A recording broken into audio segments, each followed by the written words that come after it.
Perkenalan dulu, nama saya Hafizah Zahira dari Institut Teknologi Telkom Surabaya, Prodi Informatika.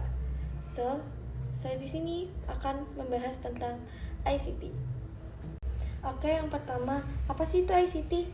Kalian pasti bingung kan ICT itu apa, dan pasti kalian bertanya-tanya ICT itu apa sih gitu. Nah, ICT sendiri itu merupakan kepanjangan dari Information and Communication Technology atau yang biasa kita kenal tuh TIK. TIK yaitu Teknologi Informasi dan Komunikasi. ICT merupakan salah satu teknologi yang digunakan untuk menciptakan, mengelola, dan mendistribusikan sebuah informasi. Umumnya ICT itu mencakup komputer, internet, telepon, televisi, dan segala macam peralatan audiovisual lainnya. A few moments later. Jika kita membahas tentang teknologi, tentunya tidak bisa dipisahkan dari kehidupan manusia. Selama peradaban manusia masih ada, teknologi akan terus menjadi hal yang terpenting dalam kehidupan. ICT sesungguhnya sudah mulai dikenal oleh manusia sejak beratus-ratus abad yang lalu. Sejak munculnya manusia di muka bumi ini, manusia sudah mencoba untuk berkomunikasi dengan simbol-simbol dan bahasa isyarat. Agar semakin jelas, kita dapat melihat video berikut. Sejarah perkembangan ICT. Perkembangan ICT dimulai dari zaman prasejarah yang pada saat itu manusianya masih belum mengenal apa itu teknologi. Sehingga mereka mencoba untuk berkomunikasi melalui tulisan dan gambar yang mereka ukir di tembok-tembok gua tempat tinggal mereka. Karena pada saat itu mereka masih nomaden yang masih berpindah-pindah tempat dari gua satunya menuju gua lainnya. Kemudian cara komunikasi mereka semakin bertambah lebih luas, yaitu dengan menggunakan bahasa isyarat dan membuat simbol-simbol yang dapat menambah keeratan komunikasi antar sesama manusia. Setelah itu, kemampuan mereka semakin bertambah, sehingga mereka mulai menciptakan alat-alat yang dapat digunakan untuk menyampaikan informasi secara lebih luas lagi, seperti kentongan yang terbuat dari tanduk hewan. Menggunakan tanda asap. Tanda asap kerap dikenal sebagai sinyal yang difungsikan untuk mengirim pesan atau informasi. Penggunaan tanda asap ini cukup populer dan paling banyak digunakan di Cina. Di Cina, tanda asap ini diartikan sebagai sebuah pesan yang menuju ke tembok besar di Cina. Tetapi, ada pula seorang sejarawan asal Yunani yang menggunakan sinyal ini untuk menggantikan huruf alfabet. Selanjutnya, melalui burung merpati. Burung merpati sangat populer karena mereka mengetahui arah kemana mereka terbang. Arah menuju ke rumah mereka bahkan setelah mereka melalui perjalanan yang panjang dan jauh. Orang-orang yang menggunakan merpati sebagai pengirim pesan, mereka biasanya akan meletakkan suatu huruf yang berukuran kecil di leher merpati tersebut dengan harapan bahwa merpati itu akan sampai ke penerimanya. Lalu ada telegraf dan faksismal yang merupakan salah satu alat pertama untuk melakukan komunikasi melalui listrik yang dapat mengirim pesan berupa teks. Kemudian ada telepon kabel. Penemuan telepon kabel ini dipicu oleh permintaan penggunaan telegraf yang semakin meningkat. Maka tak heran telepon kabel ini sering disebut telegraf berbicara. Setelah berkembangnya zaman, manusia semakin sadar untuk menghentikan penggunaan merpati sebagai pengirim pesan dan beralih dengan menggunakan jasa kurir. Sistem pos ini membuat seseorang yang ingin mengirimkan pesan harus mengirimkannya ke orang lain dan akan dikirimkan ke penerima lewat layanan pos. Kemudian menggunakan koran atau surat kabar.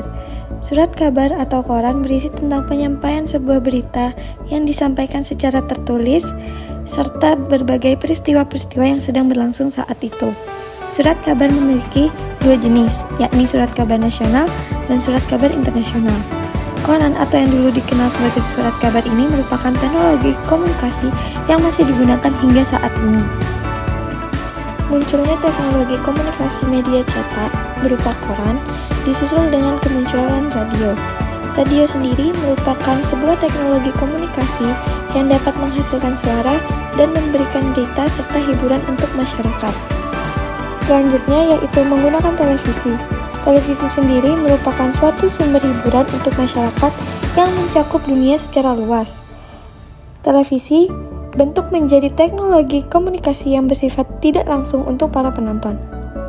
Awalnya, televisi memiliki tampilan hitam putih. Namun, setelah perkembangan zaman, barulah televisi dapat ditonton menjadi lebih berwarna dan dilengkapi dengan berbagai fitur-fitur unik di dalamnya.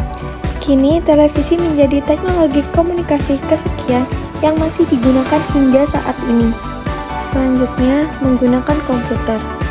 Komputer diciptakan pada tahun 1930 oleh seorang insinyur bernama Van Never Bass yang berasal dari Amerika.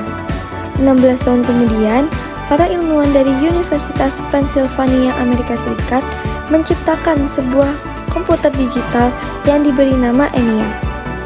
Alat ini dikendalikan dengan tabung-tabung tanpa udara atau hampa. Seiring berjalannya waktu, ENIAC dinilai tidak memiliki ingatan. Oleh karena itu, sekitar tahun 1950-an, seorang ahli matematika yang mengembangkan sebuah pemikiran untuk menyimpan seluruh program yang ada di komputer dalam bank ingatan. Sekitar 20 tahun kemudian, tepatnya pada tahun 1970, komputer mulai dioperasikan menggunakan transistor yang lebih efisien. Seterusnya, komputer terus dikembangkan hingga menjadi teknologi komunikasi yang paling sempurna dan dapat melakukan berbagai pekerjaan yang sangat membantu manusia di dunia. Dalam perkembangannya, komputer juga dibekali dengan berbagai aspek handal dan akses jaringan untuk menambah kegunaannya. Yang terakhir adalah perkembangan internet. Dunia internet telah membawa orang-orang semakin dekat, terlebih setelah adanya website. Dengan internet, kita bisa mencari apapun dan di mana saja di seluruh dunia. Lalu, koneksi nirkabel mulai muncul pada tahun 1991. Sejak saat itu, orang-orang mulai kecanduan dengan internet. Terlebih lagi sekarang, semua aktivitas sekecil apapun dari mulai kehidupan, sehari-hari, bisnis, pendidikan, tidak jauh dari penggunaan internet.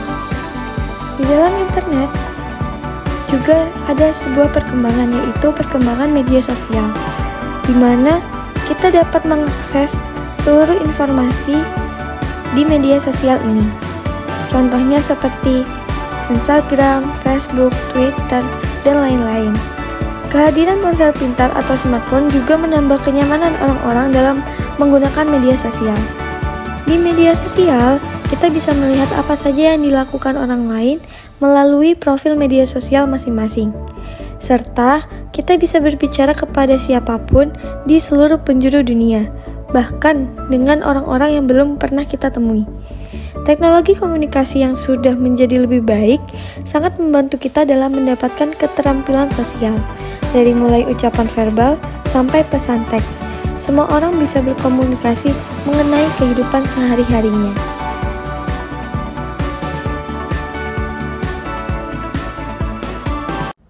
Saat ini, jarak dan waktu tidak lagi menjadi halangan dalam berkomunikasi. Orang yang berada di pulau yang berbeda, bahkan di suatu negara yang berbeda, sudah mampu melakukan komunikasi, bahkan dapat ditampilkan secara visual. Hal ini tentu saja menjadi salah satu perkembangan yang sangat pesat dalam kehidupan bermasyarakat. Yang kedua, yaitu dampak dari perkembangan ICT. Jika kita menggunakannya dengan baik, maka akan berdampak positif juga bagi kehidupan. Contohnya yaitu memberikan informasi dan edukasi bagi masyarakat, dan ada perkembangan e-commerce yang saat ini kita rasakan di Indonesia. Kemudian jika kita menggunakannya dengan salah atau kita menggunakannya dengan buruk, tentunya itu akan berdampak buruk bagi kita. Contohnya adalah penyebaran berita hoaks dan penyalahgunaan akun-akun bodong untuk penipuan dan lain sebagainya. Sekian penjelasan dan pemaparan tentang materi ICT dari saya. Terima kasih. See you di pertemuan selanjutnya.